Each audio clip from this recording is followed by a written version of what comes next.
Espace politique. Bienvenue sur iRadio et iTV. Mesdames et messieurs, bonjour. Nous recevons aujourd'hui Maître Bassirou Ngom de la coalition Benno Bokk Yakaar. Bonjour Maître. Bonjour Antoine. Et Mbacké Gueye du PUR, parti de l'unité et du rassemblement. Bonjour Monsieur Gueye. Bonjour Antoine. La forte actualité durant cette campagne électorale, c'est l'appel lancé par Abdoulaye Wade qui demande à ses partisans d'empêcher la tenue du scrutin du 24 février prochain. Alors, Maître, disons, comment vous réagissez par rapport à cette déclaration de Maître Abdoulaye Wade? Merci Antoine, je vous salue. J'ai le plaisir de partager ce plateau avec vous, de iRadio. Je salue également mon vis-à-vis de la coalition qui soutient le candidat du PUR. Je salue tous les auditeurs de la radio iTélé. C'est vrai, la tête forte de cette semaine, c'est ce que vous avez dit, ce que nous avons entendu. D'abord, je voudrais m'incliner devant la mémoire des Sénégalais qui ont perdu la vie dans cette campagne électorale. Devant ce gâchis, nous nous insurgeons sur ce qui s'est passé. Parce qu'une campagne, c'est un espace démocratique. Et dans un espace démocratique, on n'a pas besoin de violence. Il s'agit de donner ses idées. Oui. Il s'agit de convaincre. Il s'agit aussi de convaincre pour le compte de son candidat. Oui. Donc, aujourd'hui, les arguments, les idées. C'est vrai que ce que Maître Wade a dit est assez grave. Vous savez, nous avons beaucoup de respect pour Maître Wade. Il a été président de ce pays. Il est d'un certain âge.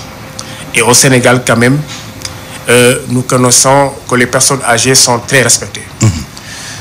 Le président de la République, le président Wade, on l'attendait sur un autre angle. Il est venu au moment où on a commencé à constater des violences. On a pensé que dès qu'il viendrait, il allait demander au calme. Il allait demander tout le monde au calme. Il a appelé au calme. Il allait demander aux gens de privilégier les idées plutôt que les biceps. Aujourd'hui, il est dans une ligne. Tout le monde sait que le président Wade n'a pas de plan A et de plan B. Son seul plan. Son seul plan, c'est Karim Wade. Ça, c'est connu. C'est pas un secret. Tout le monde le sait, que ce soit du côté du pouvoir que du côté de l'opposition. Tout le monde sait qu'il a un seul plan.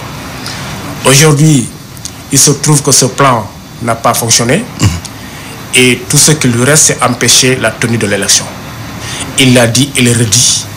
Il est arrivé, il a quand même réitéré ce vœu-là, d'empêcher l'élection de se tenir.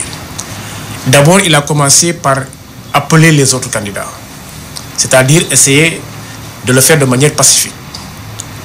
Les appeler à boycotter comme il l'a demandé. D'ailleurs, il a dit, si vous voulez me soutenir, soutenez mon idée. C'est-à-dire boycotter cette élection. Il a eu à appeler tout le monde et aussi à recevoir certains membres de l'opposition et certains candidats. Son plan a foiré parce que ces derniers, apparemment, ne l'ont pas suivi dans sa logique.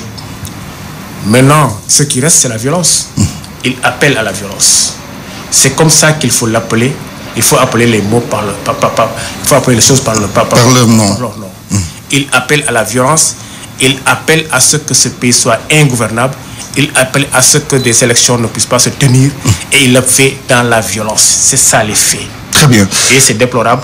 Nous le dénonçons avec la dernière énergie. Mbacké Gueye, comment comprenez-vous cette sortie de Maître Abdoulaye Wade qui demande à ce que les procès-verbaux des bureaux de vote soient brûlés le jour du scrutin le 24 février prochain? Merci Antoine.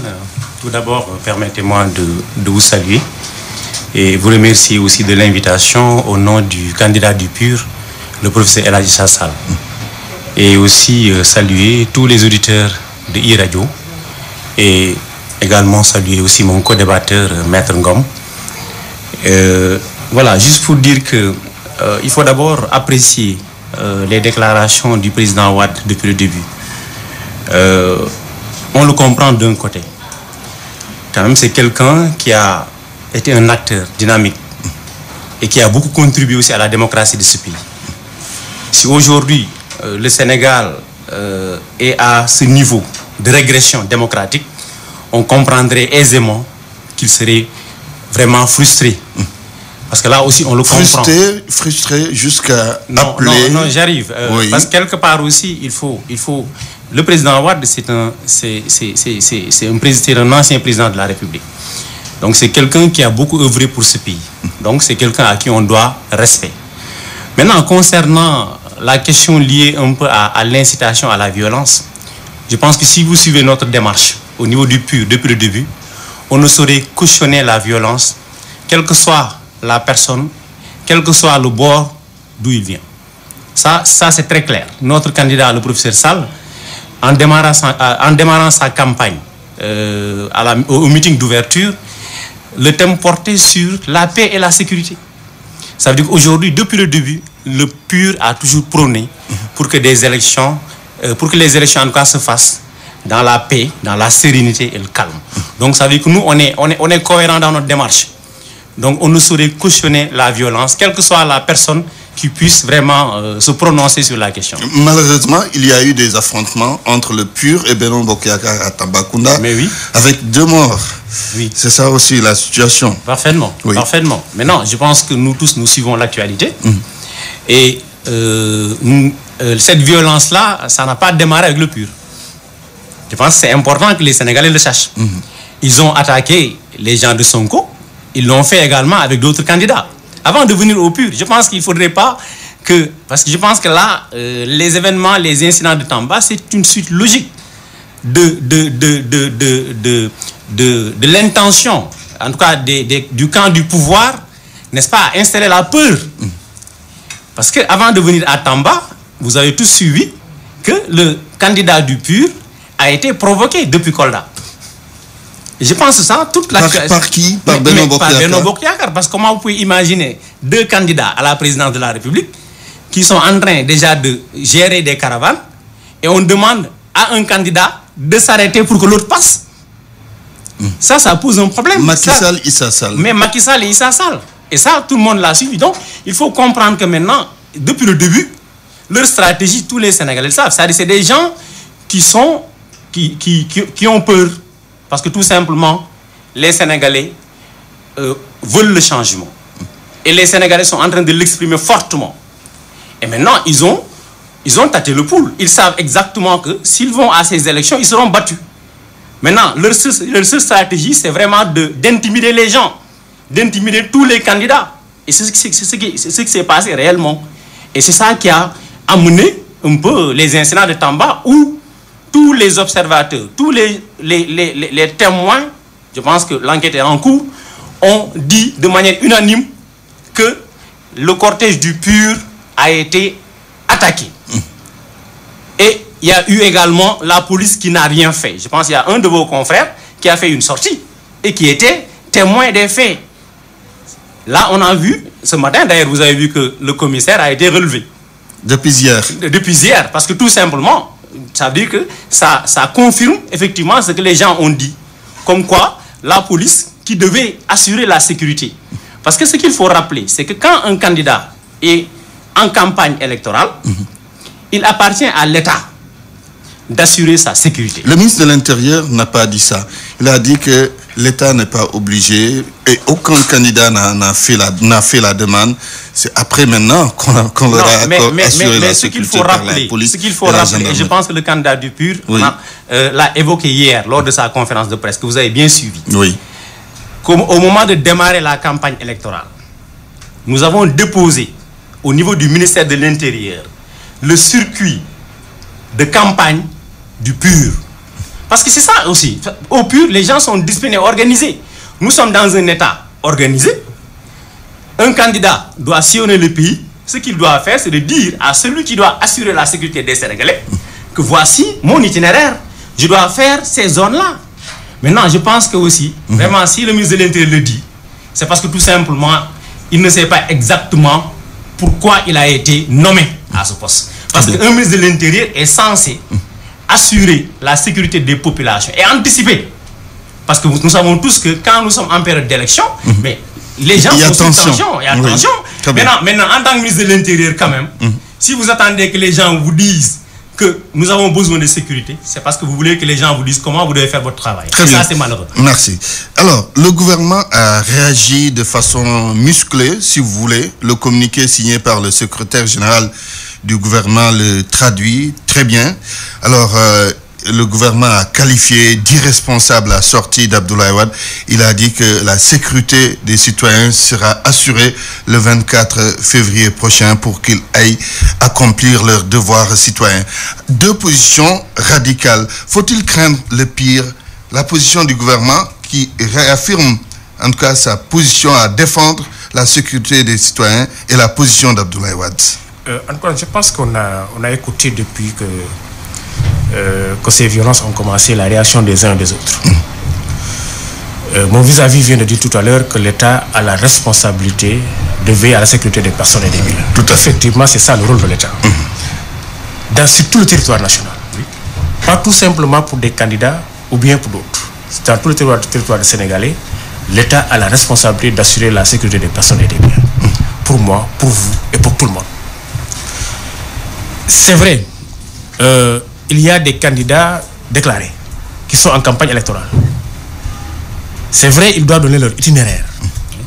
Parce que c'est comme ça que l'État doit s'organiser. Si les gens doivent être à Tamba, qu'on sache qu'ils sont à Tamba. Mais est-ce que l'État du Sénégal doit, alors que le candidat n'en a pas fait la demande, mettre à la disposition du candidat quand même de la sécurité alors qu'il a déjà sa sécurité? Ça aussi, c'est un point qu'il faut relever. Est-ce que cette sécurité est privée et légale déjà? Elle n'est pas tout à fait. Elle n'est pas tout la à fait preuve légale. d'ailleurs, le ministre de l'Intérieur a désarmé ses milices entre guillemets. Quand même, oui. Nous sommes dans une situation qu'il faut gérer dans l'ensemble. Vous savez, au Sénégal, chaque fois qu'il se passe quelque chose, on cherche à incriminer l'État, même si l'État fait correctement son travail. Aujourd'hui, si l'État se levait un jour, alors qu'on est en campagne électorale, et que tous les candidats sont en train de sillonner le territoire national, et que l'État décide de dire, mais votre sécurité, les gens qui sont préposés à votre sécurité, que vous avez payé, moi, l'État, je prends la décision de les écarter. Mais qu'est-ce que les gens allaient dire? On aurait mal vu ça. On aurait très très mal vu ça. L'État ne peut pas le faire de cette manière-là, parce que nous sommes en démocratie. C'est vrai qu'il y a des agences quand même. Il y a des agences qui sont légales. Il y a des agences de sécurité qui sont légales dans ce pays. Oui. Qui sont préposées à la garde rapprochée de certaines personnalités. Mais est-ce que l'État, tel que la campagne électorale est organisée, telle qu'elle est faite par certains, est-ce que l'État, de là où il est, l'État peut savoir ces milliers de personnes qui suivent tel candidat, qui est légal et qui n'est pas légal? L'État ne peut pas le savoir. Il s'est passé quelque chose à Tamba, et parce qu'il s'est passé quelque chose, l'État a le devoir de prendre ses responsabilités. Pour que cela ne se produise pas. Pour que ça ne se produise pas. Oui. Et l'État a pris ses responsabilités en mettant à la disposition de tous les candidats des forces de l'ordre, oui, et en écartant aussi ces milices privées, oui, qui ne sont pas formées pour certains pour la circonstance. En tout cas, pour cette campagne déjà, 9 morts, c'est déjà beaucoup. Hein. Je viens de vous dire, oui, je viens de vous dire qu'il y a des agences de sécurité qui sont légales dans ce pays et qui font correctement le travail. Ça, il faut le relever. Par contre, il y a des gens comme ça et qui ne sont pas préposés à la sécurité et qui ne sont pas des professionnels. Ces gens-là, est-ce que dans leur état d'esprit, ils peuvent gérer la sécurité de quelqu'un de manière partisane sans pour autant causer des dégâts?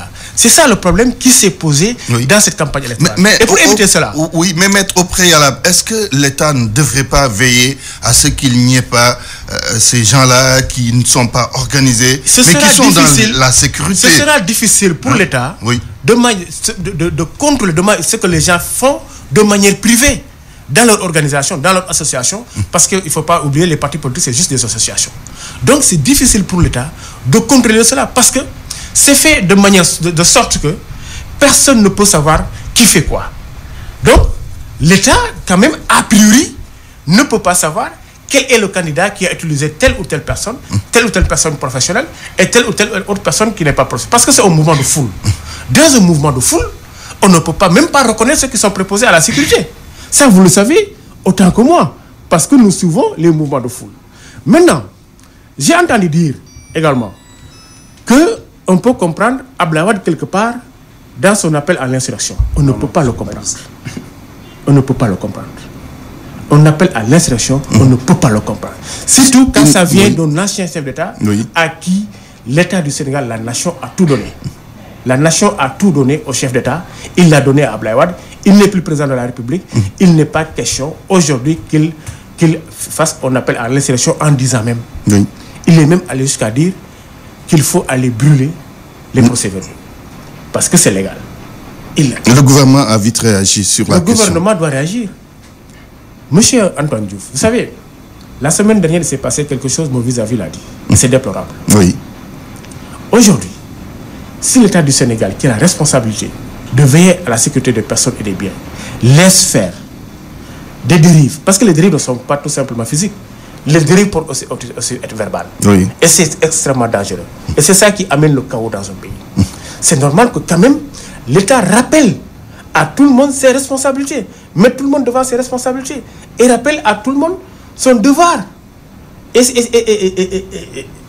son devoir régalien, qui est de faire en sorte que dans ce pays, les gens puissent vaquer à leurs occupations sans crainte. Si on laisse les gens dire qu'il faut brûler les procès-verbaux, il faut empêcher la tenue du scrutin. Comment on peut empêcher la tenue d'une élection? C'est par la force physique, c'est par l'affrontement, c'est par la violence. Est-ce que l'État peut laisser à ce que la violence s'installe, en sachant que l'appel tend vers la violence, et laisser faire sans pour autant rappeler à tout un chacun ses responsabilités et nous mettre nous tous devant nos responsabilités et rappeler ses devoirs de veiller à la sécurité des personnes et des biens? C'est ce que l'État du Sénégal a fait. Il ne s'agit pas de position extrême contre une position extrême, comme vous l'avez dit. Il s'agit tout simplement d'une réponse normale, spontanée, tout à fait naturelle d'un État devant une situation pareille. Oui, alors, Mbacké Gueye, comment vous réagissez à la sortie du gouvernement, au communiqué du gouvernement suite à la déclaration d'Abdoulaye Wade qui demande aux jeunes du Parti démocratique sénégalais ou aux militants du PDS de brûler les procès-verbaux? Oui, mais vous me permettez, hein, avant de revenir sur cette question quelque part aussi, de revenir sur en fait une chose qui a été dite par Maître Ngom concernant la sécurité des candidats. Et là, il prouve carrément et il confirme aussi l'irresponsabilité du ministère de l'Intérieur devant les faits qui se sont passés. Aujourd'hui aussi, un État, c'est de l'anticipation. Nous avons des candidats. Un candidat à l'élection présidentielle, je suis désolé maître, mais ce n'est pas n'importe qui. Aujourd'hui, il a fallu... C'est un potentiel président. C'est un potentiel président. Oui. Aujourd'hui, parmi ces quatre-là, il y aura quelqu'un qui va remplacer votre candidat. Et ça, ce sera dans 10 jours, 15 jours. Ah oui. Mais c'est ça. Et puis, tout le monde. Aujourd'hui, l'adhésion des Sénégalais sur ce que l'opposition est en train de faire, notamment sur le programme de El Hadji Issa Sall, sur sa démarche, sur son profil, montre que carrément, ils auront des problèmes le 24 février.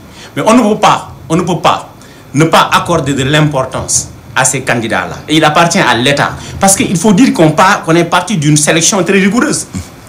C'est vous qui l'avez dit. C'est vous qui avez dit tout le parrainage. Non, le parrainage. Qu'est-ce qu'ils ont dit, Antoine? C'est bien de le rappeler. Ils ont bien dit qu'on ne peut plus permettre aux Sénégalais, au Sénégal, que quiconque se lève pour dire que je suis candidat à la présidence de la République. C'est eux qui l'ont dit. Si vous avez fait une sélection assez rigoureuse et on se retrouve avec 5 candidats, vraiment, un État qui n'est pas à mesure d'assurer la sécurité pour 5 candidats, si cet État-là nous dit dans son programme qu'il peut assurer la sécurité du pays, je suis désolé, mais je n'y crois pas. Non, c'est ça la réalité. C'est eux qui ont assuré quand même un mandat de 7 ans, hein, vous l'oubliez. Mais avec beaucoup de problèmes d'insécurité. Oui. Ça, quand même, non, les Sénégalais sont là aujourd'hui. Vous promettez de faire mieux dans le domaine de la sécurité. Bien sûr, et je reviendrai là-dessus. Maintenant, pour parler un peu de ce qu'il a dit sur Maître Wade, là, j'ai été très clair au début de mon propos. Nous, au PUR... On peut le comprendre quelque part. Non, mais je dis, par exemple, le président Wade aussi, c'est un acteur politique qui a son mot à dire. Oui, mais est-ce qu'il peut dire tout ce qu'il veut? Non, mais je n'ai jamais dit qu'il peut dire ce qu'il veut. D'accord, et je ne suis pas d'accord. Et moi, j'ai été très clair. Oui. J'ai dit qu'au PUR, nous n'avons jamais cautionné la violence. Quel que soit, que ça vient de Macky Sall, et ça se fait actuellement, et nous sommes en train de le condamner.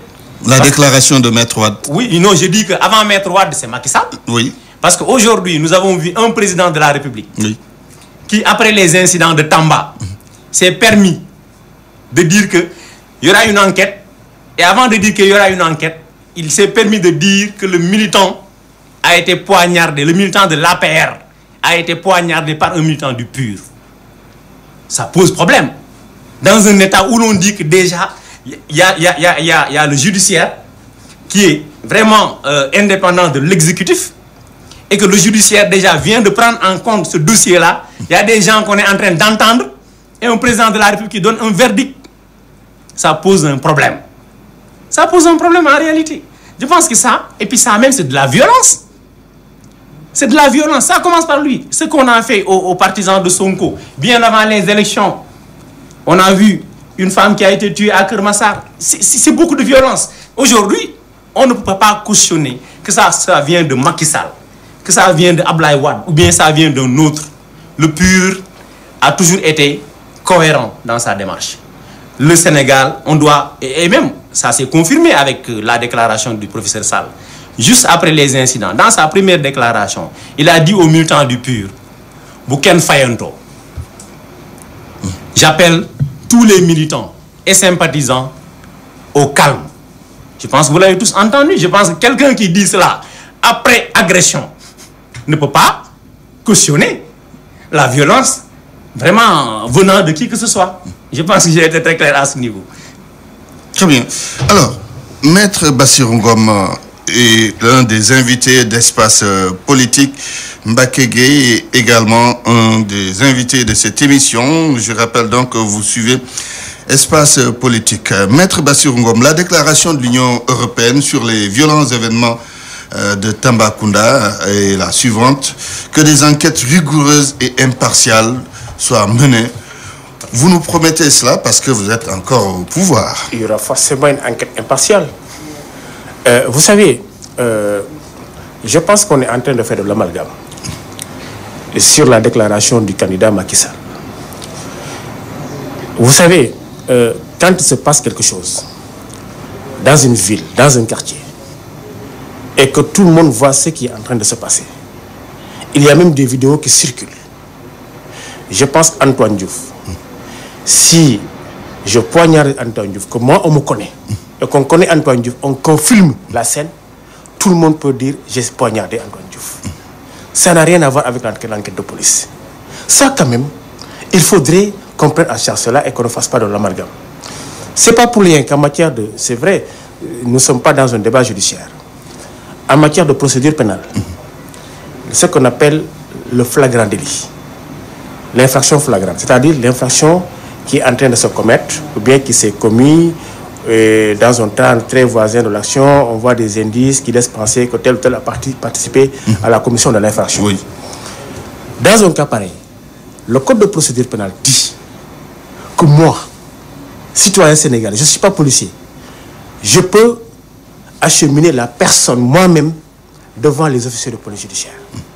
Tout simplement pour vous dire que quand on assiste à une scène en direct, on peut dire voilà ce qui s'est passé. Et pourtant, si j'achemine la personne. Vous confirmez ce qu'il a dit. Et pourtant, si j'achemine la personne. Pourtant, non, écoutez-moi. Vous confirmez ce qu'il dit. Je vous ai écouté. Je vous ai écouté parler.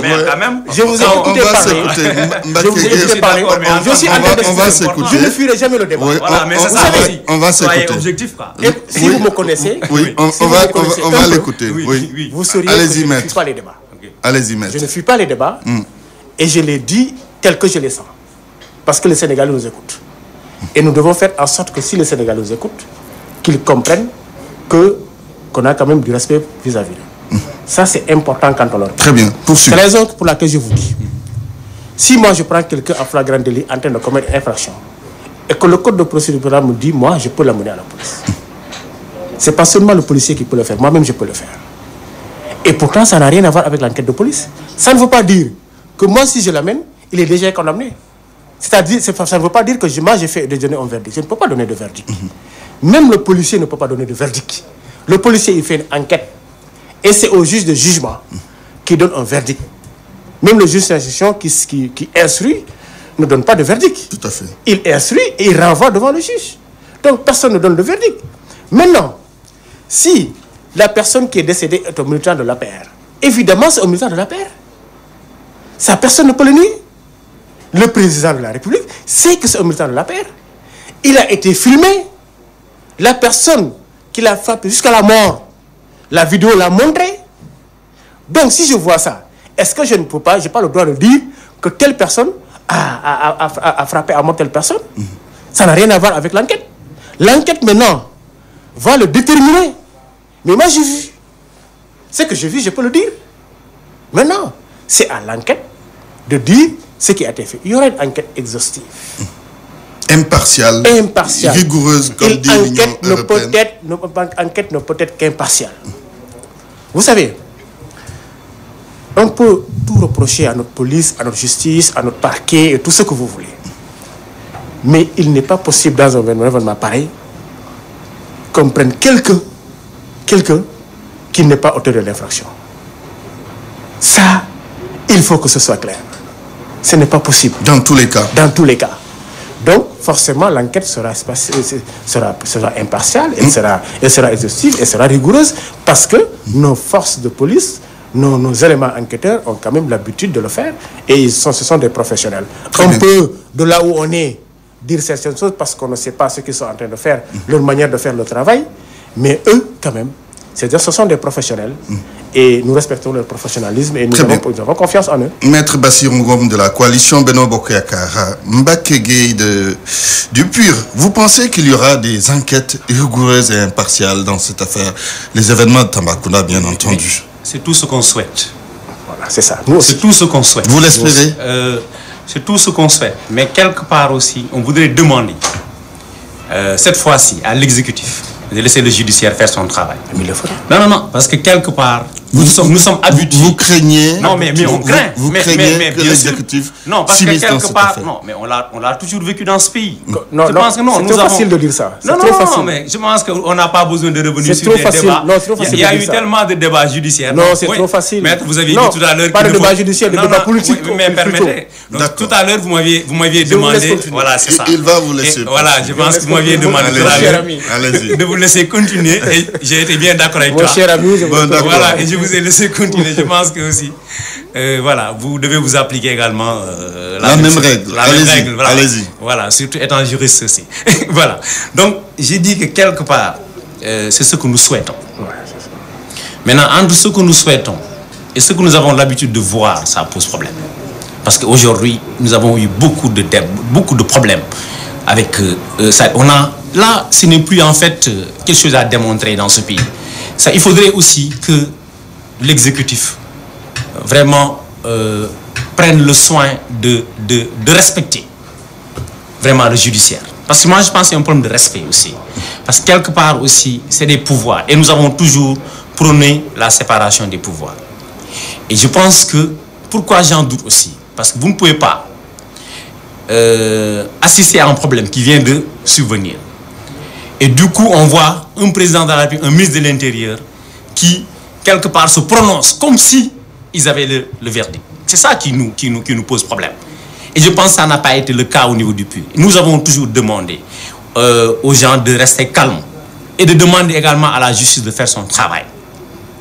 Je pense que même quand on a eu à intercepter les éléments de sécurité, et j'en profite également pour, en tout cas, me solidariser auprès d'eux. Parce que nous avons tous vu, même vos confrères, ont témoigné leur bravoure. Et ils ont même dit que n'eût été le professionnalisme de ces forces de sécurité, de ces éléments de sécurité. Beaucoup de journalistes, je ne parle même pas des éléments du PUR, mais beaucoup de journalistes allaient laisser leur vie c'est presque un carnage. Ça a été, les gens qui ont assisté, je pense que vos confrères, vous les avez écoutés, ont vécu des situations extrêmement difficiles. Tout à fait. Extrêmement difficiles. Oui. Je pense que eux-mêmes, ils ont reconnu que les éléments de sécurité du PUR ont été très professionnels. Ils ont essayé de se battre pour sécuriser et les journalistes et le cortège du PUR. Et dans ce cortège, il y avait un candidat aux élections présidentielles. Donc, c'est ça qui nous... Maintenant, être dans une situation pareille, et puis ce qui nous pose problème, c'est que quand nous avons une police qui assiste à ces scènes et qui ne fait rien, ça, tout le monde l'a reconnu. Parce que vous êtes juriste. Comment vous pouvez concevoir des manifestations dans une ville, je le précise, où vous avez une police et vous n'avez pas vu, vous avez parlé de beaucoup de films, mais vous n'avez pas parlé où un seul lacrymogène a été tiré par la police pour disperser les fous. Vous voulez dire que la police a été passive? Comment la police doit agir devant des manifestations? On a vu ici des gens qui, près du palais, qui font une marche pacifique, mais c'est des bombes lacrymogènes partout. On l'a vu ici. Comment maintenant vous pouvez imaginer des jeunes qui séquestrent un cortège, qui sont en train de leur jeter des pierres pendant plus d'1 heure et vous n'avez pas vu un seul lacrymogène venant de la police pour disperser les foules? Quelle sécurité il s'agit? Ça pose problème. Et déjà, ces faits-là, quelque part, c'est des faits, quelque part, qui nous inquiètent. Parce que si la police déjà avait fait correctement son travail, on allait penser que ça allait être, la suite allait être logique. Ça veut dire que aussi les autres, comme il a dit, l'enquête, peut-être le juge, etc., ça allait être peut-être crescendo. Ça veut dire que chacun allait faire son travail. Mais dès le début, on a vu que déjà, la police qui devait intervenir en premier, et ça, tous vos confrères l'ont souligné. La police, à un moment donné même, c'est les éléments de sécurité pure qui aidaient même les policiers à s'en sortir. Ce qui posait un grand problème. Je pense que votre collègue Daoud Diouf l'a dit dans une sortie récemment. Et il a été témoin des faits. Et le connaissant professionnel, un journaliste aussi qui a fait plus de 20 ans je pense que quand même c'est quelqu'un qui est assez objectif pour pouvoir quelque part aussi revenir sur des faits avec une certaine objectivité. Très bien. Maître, oui, une petite précision avant qu'on poursuive. Oui, moi je pense qu'on a dit beaucoup de choses assez différentes. Beaucoup de choses assez différentes pour être relevées. Mon vis-à-vis a dit d'abord que les forces de l'ordre étaient professionnelles et ça a été salué. Ils ont été professionnels et ensuite ils ont été inertes devant ce qui s'est passé. Il faut qu'on dise ce qui s'est passé pour que les Sénégalais puissent comprendre. Vous savez, vous avez dit qu'ils sont professionnels, c'est leur métier. Après que les choses aient éclaté, avec ce mouvement de foule, vous pensez que les policiers allaient venir là-bas jeter des lacrymogènes sur qui et créer la panique générale et créer un carnage? C'est des gens quand même qui sont professionnels, ils ne peuvent pas faire une chose pareille. On a dit qu'il y a une enquête qui a été ouverte. Je ne peux pas faire le procès de ce qui s'est passé. Je ne le ferai pas ici par respect aux gens qui ont en charge de l'enquête. Qui sont morts, oui. Je ne le ferai pas. Et pour les personnes qui sont décédées, je ne peux pas être ici à dire que c'est telle personne qui a tort, c'est telle personne qui est morte, c'est telle personne qui est passée. Très bien. Parce qu'il y a une enquête. Laissons l'enquête suivre son cours. Mais ce qu'on peut dire, pour terminer sur ce point, ce sont les choses quand même qui sont claires, qui ont été vues. Ce que les gens ont vu, ils peuvent le dire. Et les gens ont dit ce qu'ils ont vu. Ça n'a rien à voir maintenant avec l'enquête. Il a parlé de journalistes qui ont témoigné. Pourtant, il y a des journalistes ici qui ont fait d'autres témoignages. Et que si on les ramenait ici, ça allait être quand même le procès de ce qui s'est passé à Tamba. C'est-à-dire la parole de monsieur contre ma parole, contre la parole d'une autre personne. Il s'est passé ce qui s'est passé. Ce qui est sûr, ceux qui sont décédés sont des militants de Benno Bokk Yakaar. Ça, quand même, c'est une constante. Très bien. Et je ne pense pas que les militants de Benno Bokk Yakaar allaient massacrer leurs camarades de Benno Bokk Yakaar. Ça, les Sénégalais, quand même, vont juger de cela. Oui, terminez sur ce point. Alors, la presse du jour a parlé d'un sondage réalisé par un cabinet américain du nom de International Political Police qui prédit la victoire de Macky Sall au premier tour. Même Wade soutient que si le scrutin se tient, Macky Sall va passer au premier tour, raison pour laquelle il faut empêcher ce scrutin. Avez-vous connaissance de ce sondage? Ce n'est pas le sondage qui m'intéresse. Qu'est-ce qui vous intéresse? Vous savez ce qui m'intéresse en tant que Sénégalais? Non. Ce qui m'intéresse, c'est le bilan de Macky Sall et l'engouement populaire qui existe autour du candidat Macky Sall. C'est ça qui m'intéresse et ça que j'ai vu. Et c'est ce que les Sénégalais ont vu. Maintenant, si on est dans un autre pays, ou bien dans une autre campagne électorale différente de la campagne électorale à laquelle nous assistons depuis 10 jours, alors qu'on nous dise qu'on est dans une autre campagne électorale. Nous sommes dans la même campagne électorale. Et que si on est dans la même campagne électorale, ce qui se passe, c'est quand même qu'il n'y a pas de combat, il n'y a pas photo.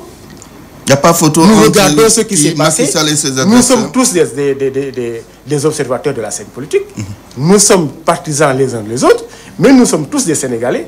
Nous regardons ce qui est en train de se passer dans ce pays. Nous avons vu ce que le candidat Macky Sall a fait du sud au nord en passant par le centre. Donc, de tout cela, de cet engouement populaire sans précédent. Sans précédent. Je pense que M. Antoine Diouf, on n'a pas besoin de sondage pour savoir qu'avec son bilan, qu'avec ce qu'il a fait dans le cadre de l'inclusivité et tout ce qu'il a fait pour les populations et les réalisations qu'il a faites, et cet engouement, ce qui a suscité cet engouement, je pense que M. Antoine Diouf, on n'a pas besoin de sondage pour savoir que ça allait passer au premier tour. C'est ce que je dis toujours à mes invités. Est-ce que le fait de drainer les masses signifie forcément leur adhésion? Je ne parle pas de drainer des masses. Cela peut se traduire je ne parle pas de cela. Vote en faveur du candidat. Ils disent, qu'est-ce qu'ils vous disent? Ils vous disent que quand ils sortent en campagne électorale, les 4 autres candidats, ils sont suivis par les foules, ils sont suivis par les Sénégalais. C'est ce qu'ils vous disent. Est-ce que vous avez constaté que les qui sont mieux suivis par les Sénégalais que le candidat Macky Sall? Ce n'est pas le constat, ce n'est pas la réalité. Donc eux, c'est ça leur argument. Mais leur argument là ne suffit pas, il y en a d'autres. Les Sénégalais, ils sont sereins, ils savent ce qu'ils font, ils savent ce qui est bon et ce qui n'est pas bon. Et d'ailleurs, vous avez parlé du président Abdoulaye Wade. Il a tellement compris, c'est une bête politique lui. Il connaît la politique de manière incroyable. Il connaît ce pays. Il sait qui fait quoi. Il sait ce qui se passe passer le 24 février. Et comme je vous dis, il a une seule constante. Il a un seul plan, c'est son fils, qui n'est pas là aujourd'hui. Et lui, il sait que Macky Sall va passer au premier tour. Qu'est-ce qui ferait que Macky Sall passe au premier tour? Ce qui ferait qu'il passe au premier tour, c'est l'adhésion des populations à sa politique. Et la perspective avec ces populations-là. Parce qu'ils savent ce qui a été commencé. Et ils savent aussi ce que le candidat Macky Sall va poursuivre. Et ils savent aussi que se poursuivre cela vaut mieux qu'aller à l'aventure. Très bien. Donc, aller à l'aventure, ça veut dire voter pour les autres candidats. Alors, Macky Sall, au premier tour, c'est possible pour ses partisans, c'est ce qu'ils disent d'ailleurs. Au niveau du PUR, qu'est-ce que vous dites? Non, mais c'est juste quelque part, je pense, quelque part, aller dans un débat psychologique et les Sénégalais ont compris. Je ne sais pas où est-ce qu'ils ont fabriqué le sondage, mais en réalité, je pense que nous sommes tous des Sénégalais. Nous échangeons avec les Sénégalais, nuit et jour. Et qu'est-ce qu'on voit? Aujourd'hui, vous rencontrez un groupe de 5 personnes, vous leur parlez de Macky Sall. Si vous avez de la chance, il y a une seule personne qui va être favorable à lui. Si vous n'avez pas de la chance? Oui. Non, généralement, c'est les 5 qui sont contre lui. Nous sommes des Sénégalais. Nous vivons avec les Sénégalais. Ça, il faut pas... Ça, mais est-ce que parmi ces Sénégalais-là... On ne peut pas se déconnecter de la réalité aussi. Oui. Vous savez quoi? Ça, c'est... Vous savez, les sondages, c'est des éléments scientifiques, c'est des extrapolations, etc. Mais je pense que le meilleur sondage... Qui peuvent traduire aussi par ailleurs la vérité. Non, pas forcément. En tout cas... Pas forcément, je dis par ailleurs. Non, mais qui peuvent traduire la réalité. Quelque part, ça, c'est vraiment... On est carrément ici dans des calculs, dans de la prospection, si vous voulez. Mais nous sommes des Sénégalais. Nous rencontrons toujours les Sénégalais. Mais nous voyons qu'aujourd'hui, les Sénégalais sont prêts vraiment je veux dire, les Sénégalais sont prêts aujourd'hui, n'est-ce pas, à éliminer Macky Sall. Qu'est-ce qui vous le fait dire? Non, mais parce que tout simplement, mais le pays va mal. Le pays va mal en réalité. Parce qu'il faut dire que quelque part aussi, nous vivons parmi les Sénégalais. Maître Ngom qui est là, il vit parmi les Sénégalais. Il connaît, il sait que les Sénégalais sont fatigués. Aujourd'hui, les difficultés, c'est les Sénégalais quelque part, les priorités de base. Les Sénégalais ont des difficultés quelque part pour les régler. Moi, j'habite Guédiawaye. Le président Wade, dont vous parlez, a laissé un hôpital. On dit même que ça fait partie des plus grands hôpitaux de l'Afrique de l'Ouest, l'hôpital d'Al Diam. Pendant 7 ans, son candidat n'a pas la possibilité de l'équiper. Jusqu'à présent, des habitants de Guédiawaye, de Pikine, de Thiaroye, ils sont obligés de se rendre à l'hôpital de Dantec pour se soigner. Et avec quel prix? Mais ça, ce sont les nécessités de base. Aujourd'hui, la santé, l'éducation. Et dans tous ces secteurs, vous avez vu les grèves au niveau de la santé. Vous avez vu au niveau de l'éducation, c'est des difficultés. Moi qui vous parle, je suis formateur dans le supérieur. Les écoles privées de formation supérieure ont toujours des difficultés. L'État leur devait près de 16 milliards. Je pense qu'ils ont payé 3 ou 6 milliards sur ça. Oui, donc ça, c'est tout ça. Tout ça, oui, ça a évolué, on est d'accord. Mais quelque part, il y a des difficultés. Et aujourd'hui, comment ces jeunes-là qui n'ont pas eu la possibilité d'aller à l'université et qui ont été envoyés dans ces écoles-là, comment ces jeunes-là sont formés? Il faudrait que les Sénégalais le sachent. Généralement, l'État oriente ces jeunes-là vers le mois de mai. Et généralement, entre le mois de mai et le mois de septembre, comment on peut faire une année sérieuse entre le mois de mai et le mois de septembre pour aller après faire une deuxième année? Ça pose problème. Tout ça, comme on a l'habitude de dire, pourquoi l'État procède ainsi? C'est du bricolage parce que quelque part, l'État a échoué dans sa politique d'enseignement supérieur. Vous savez, un pays, surtout un pays comme le Sénégal, qui est un pays pauvre, ne devait pas prendre l'option d'amener tout le monde à l'université. Ça a été un manque de vision. Aujourd'hui, il nous manque beaucoup de techniciens dans ce pays. J'ai l'habitude de dire au Sénégal, il n'y a pas de techniciens supérieurs en plomberie. Au Sénégal. Et qu'est-ce qui est plus important que la plomberie dans nos bâtiments? Aujourd'hui, nous avons beaucoup de secteurs dans lesquels on n'a pas de bons techniciens. Qu'est-ce qu'on fait? On amène tout le monde à l'université. On forme des généralistes. Vous voyez des gens qui, après un master à l'université, sont obligés d'aller faire une formation pour avoir une qualification. C'est un problème. Et ça, nous tous, nous le vivons. Proposition du PUR sur cette question bien précise. Sur cette question, le PUR dit qu'il faut carrément réorganiser le secteur de la formation professionnelle. Ça veut dire qu'aujourd'hui, dans un pays, tout le monde ne doit pas aller à l'université. Surtout un pays où les gens ont besoin de techniciens. Il faut, après le bac, orienter le maximum d'étudiants vers des cycles courts, former de bons techniciens. Et laisser maintenant un nombre maîtrisable d'étudiants pour aller vers la recherche. C'est ça, c'est comme ça qu'un pays fonctionne. Mais si on va amener tout le monde à l'université, alors qu'on n'a pas les moyens de le faire, mais ça pose un problème. C'est pourquoi aujourd'hui, ils vont continuer à échouer, parce que la vision n'est pas bonne. Et nous proposons à ce qu'on revoie le système. Et puis aussi qu'on ait également aussi des universités de proximité. Aujourd'hui, il y a beaucoup d'étudiants qui habitent la banlieue qui ont dû abandonner avant la fin de l'année. Parce que tout simplement, les conditions dans lesquelles ils doivent aller étudier à l'université Cheikh Anta Diop sont extrêmement difficiles. S'ils n'ont pas la chance quelque part d'avoir un logement à l'université, qu'est-ce qu'ils font? Ils sont obligés de quitter à 4 h du matin, 5 h du matin pour aller à l'université. Et souvent même, ils ont des difficultés pour avoir une place. Ils sont obligés de se mettre dans les fenêtres pour suivre le cours du prof. Tout ça. Et puis il y en a qui, n'étant pas aussi endurants, seront obligés d'abandonner. Et on a vu que beaucoup de jeunes aujourd'hui, dans la banlieue, après le bac, sont stressés. Parce que tout simplement, ils ne savent plus quoi faire de leur avenir. Et ça, c'est vraiment un manque de vision. Et on pensait que le président Macky Sall, un président qui est né après les indépendances, allait vraiment avoir une meilleure vision. Et puis quelqu'un qui a une formation d'ingénieur. Ça me pose problème. Quelqu'un qui a une formation d'ingénieur ne puisse pas avoir quelque part cette vision-là pour former d'excellents techniciens dans ce pays et régler toutes ces questions-là liées un peu à l'université. Très bien. Maître Ngom, Macky Sall manquerait-il de vision comme il l'a dit? Non, pas du tout. Vous savez, il a quand même décrit le Sénégal comme étant un pays où les gens vivent difficilement, surtout au plan social. Qu'est-ce que vous dites par rapport à ça? Non, pas du tout. Je pense que le Sénégal quand même est dans une pente ascendante, l'économie sénégalaise. Et le président Macky Sall a pris l'option, dans sa politique, de ne pas laisser en rade toutes les franges de la population sénégalaise. On a l'habitude de dire que la croissance ne se mange pas. Mais le président de la République a voulu faire en sorte que cette croissance-là, qu'on a obtenue depuis 2012, et qu'on a maintenue, ce qui est extrêmement difficile. Parce que ce qui est difficile en économie, c'est de maintenir la croissance. Le Sénégal a maintenu la croissance à un niveau quand même jamais égalé, depuis 2012. Aujourd'hui, le président de la République a considéré, et comme nous avons quand même une économie qui marche, qui est dynamique, il faudrait faire en sorte que les populations aussi en profitent. Dans sa politique sociale, vous savez que le président de la République... Elles sont en train de profiter de ça. Quand même, les populations sociales, elles sont en train de profiter de cela. Vous savez, moi qui vous parle, je suis du monde rural. Je suis du monde rural et je sais que l'impact que la politique sociale du président de la République a eu dans le monde rural. Chaque fois que j'entre à Dakar, j'entends des gens dire certaines choses. Je suis étonné quand je les entends. Parce que moi, j'ai vécu autre chose. Et au quotidien. C'est quoi? Vous avez envie de leur dire? Ce que j'ai vécu. Vous avez envie de leur dire, allez voir dans le monde rural. Allez voir dans le monde rural ce qui a été fait là-bas. Oui. Et c'est la raison pour laquelle d'ailleurs, on parle de campagne électorale, mais la campagne électorale quand même dans le monde rural, c'est assez difficile pour les autres candidats. C'est assez difficile. Pourquoi? Parce que quand même ces gens-là ont adhéré exclusivement à la politique du président de la République. C'est difficile de leur dire autre chose.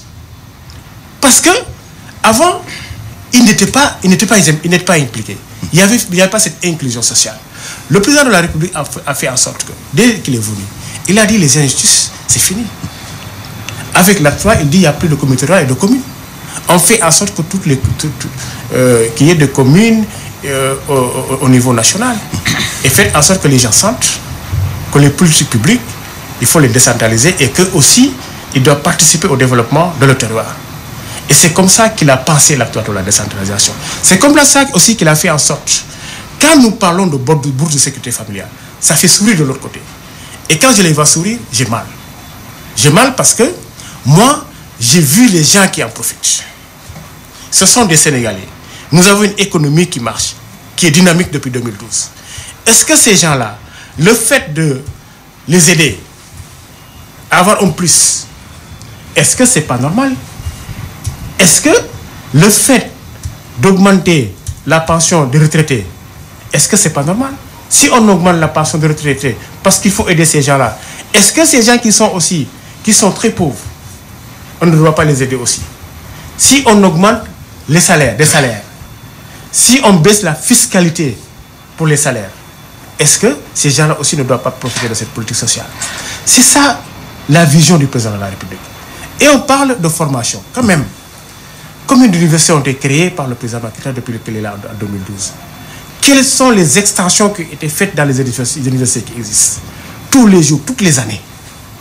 Même au niveau du campus social. Qu'est-ce que le président de la République n'a pas fait dans le campus social de l'université chez Anta Diop? Combien de lits ont été augmentés? Supérieurs à ce qui a fait depuis les indépendances. Combien de lycées spécialisés, lycées techniques, ont été créés pour quand même, dès le lycée, qu'on puisse commencer à spécialiser les élèves jusqu'au supérieur? Combien de lycées? Très bien. Nous sommes au terme de cette émission. Merci. Merci Mbacké Gueye du PUR, parti de l'unité et du rassemblement. Merci également à Maître Bassirou Ngom de la coalition Benno Bokk Yakaar. C'est fini pour Espace Politique aujourd'hui. Rendez-vous demain. Au micro, Antoine Diouf, à la technique, Pierre Dien, Sélé Diallo et Séga Diouf étaient à la vidéo. Vous avez rendez-vous avec Yann Dematine tout de suite. Restez en compagnie des programmes de e-radio. Excellent après-midi à toutes et à tous.